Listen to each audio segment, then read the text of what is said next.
Ready to Learn! Ako nga pala muli, si Teacher Reggie.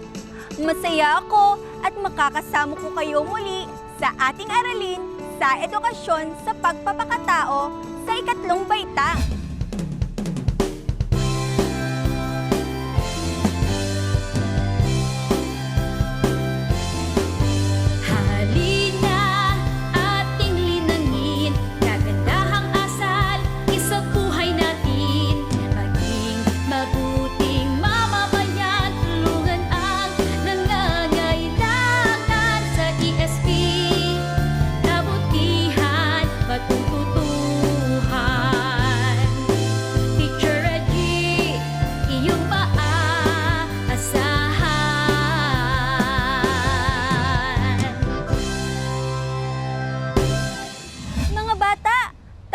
Magbalik-aral. Atin ang balikan ang ating nakaraang aralin. Ano ang ating naging aralin noong nakaraang araw? Magaling! Ating tinalakay ang tungkol sa natatanging kakayahan. Ano-ano ang mga iba't ibang talento at kakayahan na maaari niyong taglayin? Mahusay! Maaaring pagsayaw, pagkanta, pagpipinta, pagluluto, sports, at marami pang iba. Ano ang kinakailangan upang mapalago ang ating angking talento at kakayahan? Mag-ensayo araw-araw at ibahagi sa ibang tao. Magaling! Sa tingin ko talaga ay natuto kayo sa ating nakaraang aralin. At bago tayo dumako sa ating bagong aralin, ay may ipapakilala ko sa inyo. Siya si Pedro. Pedro, mag-hi ka muna sa ating mga bagong kaibigan. Hello mga ka-ready to learn.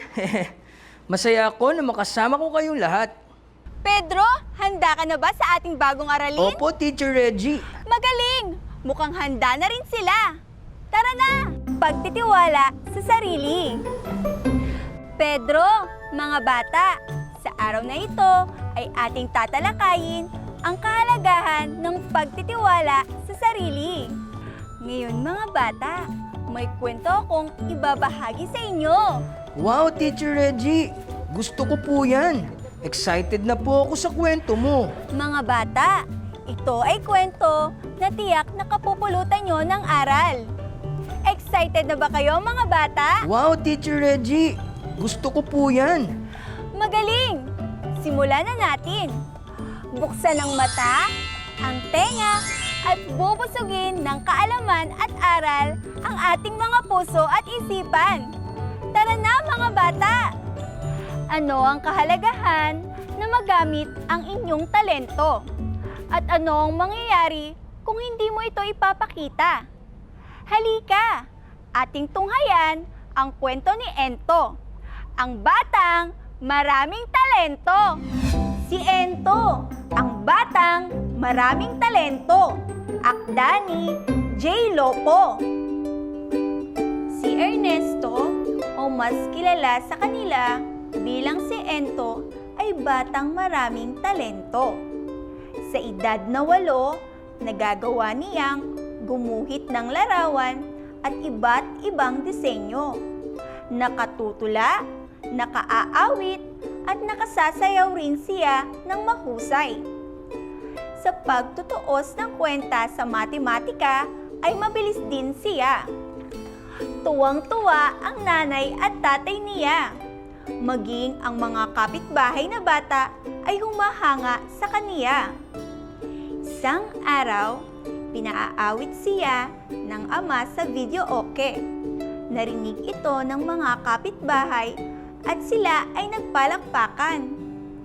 Ang ganda ng boses mo, Ento!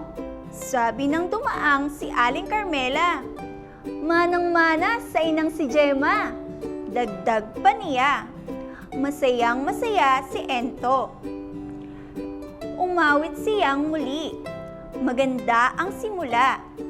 Sa bandang dulo na mataas na tono ay hindi niya naabot. Pumiyok ang boses niya. Biglang nagtawanan ng malakas ang mga naglalaro sa labas. Napahiya si Ento sa nangyari. Iyak siya ng iyak. Nagkulong siya sa kwarto at nagmukmok. Ayaw na niyang umawit muli. Pati ang pagguhit ay itinigil na niya. Hindi rin siya tumutula ni sumasayaw. Naging tahimik siya at hindi pala kibo. Nawalan na rin siya ng sigla na dating mayroon. Lagi na siyang malungkot. Kinausap siya ng kanyang nanay, Gemma. Anong problema mo, Ento? Nakayuko lang siya at umiiling-iling. Dinaramdam mo pa rin ba ang nangyari noong nakaraan? Tanong ng ina. Nauunawaan ko ang nangyari. Subalit, hindi ka dapat malungkot. Paliwanag nito. Maganda naman ang iyong boses at mahusay kang umawit. Pero sumabit po at pumiyok ako. Pinagtawanan nila ako dahil dito. Tugon niya. Ayoko na pong umawit. Alam mo ba, Ento, na kahit mga sikat na mga awit ay nagkakamali rin? Tanong ng ina. Ganon pa man, hindi sila tumitigil. Hindi ko na po kayang humarap sa mga tao at ipakita ang kakayahan ko, sabi ni Ento. Alam mo ba ang mangyayari kapag hindi mo ito ginamit? Unti-unting hihina hanggang mawala ito, sabi ng ina. Ganito, Ento.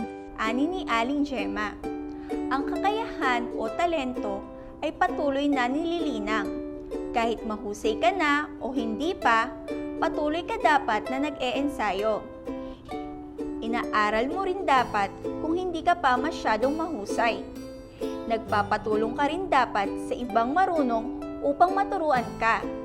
Darating ang panahon at ikaw ay mas lalo pang magiging mahusay. Napaisip si Ento. Tama nga ang sabi ng ina. Simula noon, araw-araw na siyang nag-ensayo at ipinakita ang kakayahan. Bumalik na ang kaniyang tiwala sa sarili. At dyan na nagtatapos ang ating kwento. Opo, Teacher Reggie. Nakinig po ako ng gusto. Oo, Pedro. At tiyak ko na kayo ay nakinig sa ating kwento. Opo, Teacher Reggie. Magaling! Kung ganon, ay ating nang sagutan ang mga sumusunod na katanungan.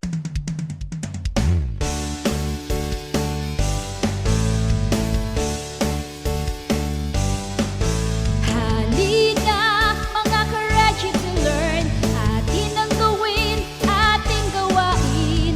Buksan ang isipan, makinig sa panuto. Sagutan ang ating gawain.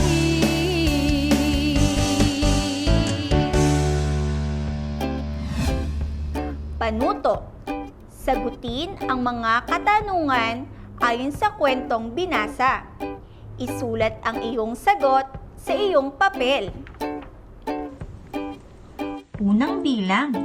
Ang mga sumusunod ay katangiang taglay ni Ento maliban sa patlang. A. Pagguhit. B. Pag-awit. C. Pagtula. D. Pag-arte. Ano ang kasagutan ninyo? Ang sagot nyo ba ay letrang D, pag-arte? Magaling! Ang tamang sagot ay letrang D, pag-arte. Mahusay! Ikalawang bilang. Ano ang nararamdaman ni Ento kapag naipakikita niya ang kakayahan at kapag pumapalakpak ang mga kapitbahay? A. Naiinis. B. Nalulungkot. C. Natutuwa. D. Natatakot. Ano ang kasagutan ninyo? Ang sagot nyo ba ay letrang C, natutuwa? Ang tamang sagot ay letrang C, natutuwa. Mahusay! Ikatlong bilang. Ano ang ginawa ni Ento matapos pumiyok habang umaawit? A. Umiyak ng umiyak. B. Nagkulong at nagmukmok. C. Tumahimik at hindi kumibo. D. Lahat ng nabanggit. Ano ang kasagutan ninyo? Ang sagot nyo ba ay letrang D, lahat ng nabanggit?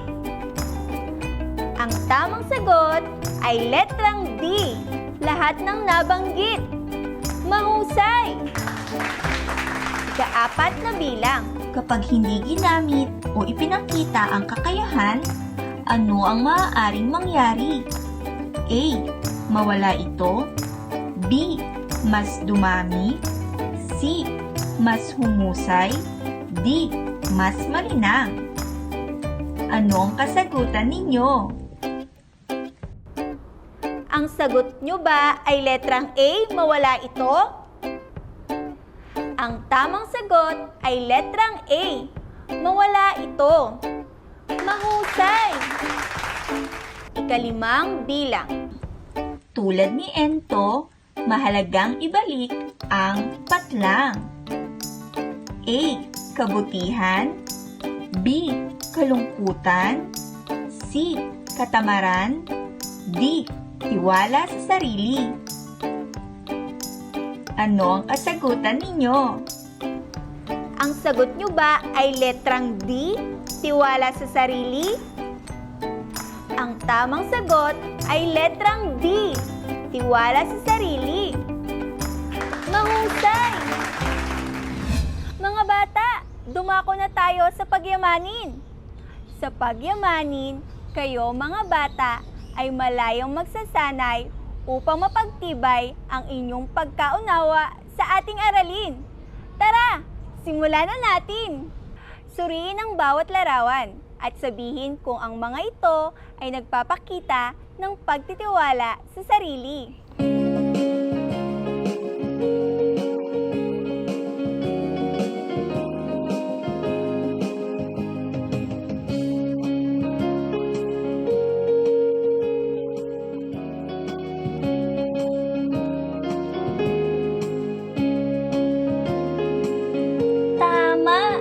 May pagtitiwala ang batang lalaki sa larawan dahil nagawa niyang magbasa ng maayos sa harap ng kanyang mga kaklase at guro.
Mahusay mga bata! May pagtitiwala ang batang lalaki sa larawan dahil nagawa niya na umorder ng gusto niyang pagkain sa fast food chain kahit nag-iisa. Panuto.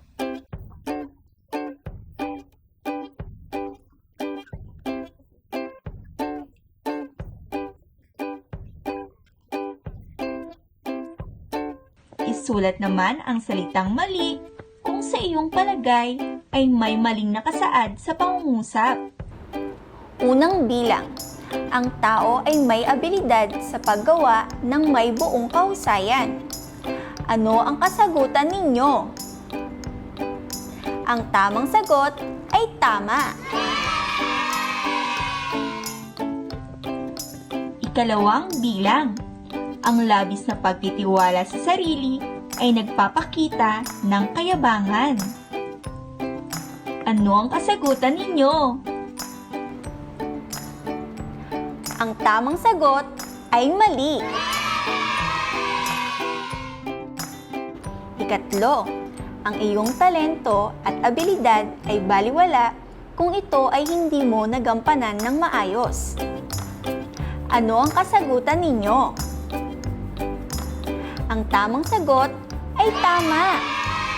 Magaling! Ikaapat, laging isaisip na ang talento ay dapat ibahagi sa ibang tao upang tayo ay umani ng papuri at parangal. Ano ang kasagutan ninyo? Ang tamang sagot ay mali. Mahusay! Ikalima, ang pagtitiwala sa sarili ay isang uri ng motibasyon upang magampanan natin ng maayos ang ating ginagawa. Ano ang kasagutan ninyo? Ang tamang sagot ay tama. Mahusay! Mga bata, ating nang sagutan ang tayahin, kung saan masusukat ang antas ng inyong pagkatuto sa ating aralin. Tara na mga bata, simulan na natin! Panuto, basahin at unawain ang bawat pangungusap. Piliin ang tamang letra ng sagot at isulat ito sa inyong papel. Simulan na natin! Unang bilang, mahalaga para sa isang bata ang magkaroon ng sa sarili upang magampanan ng maayos ang sariling hilig at talento. A. Talino. B. Tiwala. C. Tikas ng tindig. D. Tibay ng loob. Ano ang kasagutan ninyo?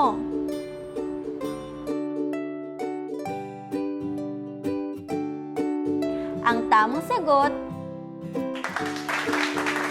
ay letrang B. Tiwala. Magaling! Ikalawang bilang, ang pagtitiwala sa sarili ay isang uri ng A. Inspirasyon. B. Ugali ng tao. C. Motibasyon. D. Paniniwala ng tao. Ano ang kasagutan ninyo?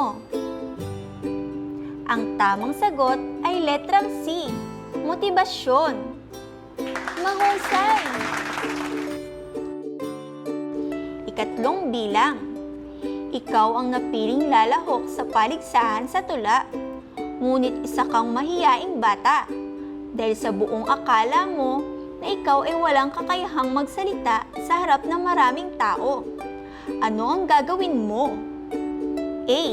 Hihinto na lang ako sa pag-aaral. B. Iiyak ako para maawa sa akin ng aking guro. C. Ipapasa ko ito sa aking kaklase na mahusay sa pagharap sa tao. D. Tatanggapin ko, mag-iensayo ako araw-araw at magiging positibo. Ano ang kasagutan ninyo? Ang tamang sagot ay letrang D. Tatanggapin ko, mag-iensayo ako araw-araw at magiging positibo. Magaling! Ikaapat na bilang, magaling kang kumanta. Ikaw ay nananalo na sa mga patimpalak ng 2 beses. Pero sa pagkakataong ito, bigla kang pumiyok habang kumakanta. Ano ang maaari mong gawin? A. Iiyak ako ng malakas. B. Titigil ako sa pag-awit. C. Tatakbo ako papuntang likuran ng entablado. D. Ipagpapatuloy ko ang pag-awit at baliwalain ang isang munting pagkakamali. Ano ang kasagutan ninyo? Ang tamang sagot ay letrang D. Ipagpapatuloy ko ang pag-awit at baliwalain ang isang munting pagkakamali. Mahusay! Kalimang bilang, matibay ang iyong paniniwala sa iyong sarili at sa angking kakayahan. Pero iba ang pagkakaintindi nito ng iyong mga kaklase. dahil ang tingin nila sa iyo ay mayabang, kaya't madalas kanilang tinutukso. Paano mo ito mapapatunayan sa kanila na hindi ka ganoong klaseng bata? A. Hindi ko na sila papansinin. B. Hindi ko na sila kakausapin. C. Aawayin ko sila para tigilan na nila ako. D. Tatahimik na lang at mananatiling mabuti ang pakikitungo sa kanila. Ano ang kasagutan ninyo? Ang tamang sagot ay letrang D. Tatahimik na lang at mananatiling mabuti ang pakitungo sa kanila. Mahusay! Mga bata, sa tingin ko talaga ay natuto kayo ngayon sa araw na ito. Ating tandaan na ang ating kakayahan at talento ay dapat ibinabahagi natin sa ibang tao. Magagawa natin ito kung tayo ay lubos na nagtitiwala sa ating sarili. O paano, Pedro? Magkita-kita muli tayo sa susunod nating aralin sa edukasyon sa pagpapakatao sa ikatlong baitang dito lang sa DepEd TV!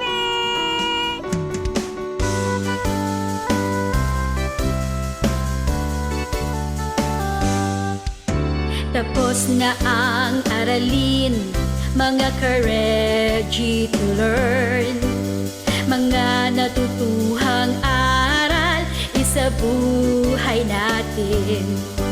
Magkikita pa tayo sa susunod na araw.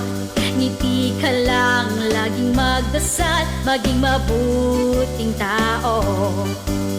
Paalam na.